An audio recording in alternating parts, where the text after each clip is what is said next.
First of all வறட்டு இருமலை பற்றி பார்த்துருவோம். இந்த வறட்டு இருமல் நமக்கு ஏன் வருதுன்னா ஒவ்வொரு முறையும் தூசிகள் நுரையீரல், தொண்டை இல்லைன்னா சுவாச பாதையில் நுழையும் போது அதை உடல் இருமலின் மூலமாக தான் வெளிக்காட்டுமா. உங்கள் உடம்புல தூசிகள் வந்திருக்கு அப்படின்னு சொல்லி இருமல் மூலமாக தான் வெளிக்காட்டுமா. வறட்டு இருமலும் அப்படி தாங்க.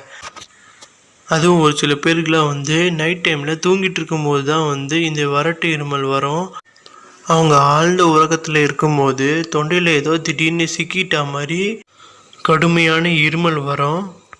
ஓகேங்க, இப்போ வறட்டு இருமலுக்கான அறிகுறிகள் என்னன்னு பார்த்துடலாம். ஃபர்ஸ்ட் ஆஃப் ஆல் நீங்கள் வறட்டு இருமல் இருமும் போது சளி சுத்தமாக அதுலேருந்து வெளியே வராது. அதாவது சளியே வராது. ஏன்னா அது சளி மூலமாக வர்றது கிடையாது, நம்ம உடலில் ஏற்படுற தூசிகளால் வர்றது வறட்டு இருமல். இந்த வறட்டு இருமலால் இரும்பி தொண்டையே வறண்டு புண்ணாயிடும். மூணாவது அறிகுறி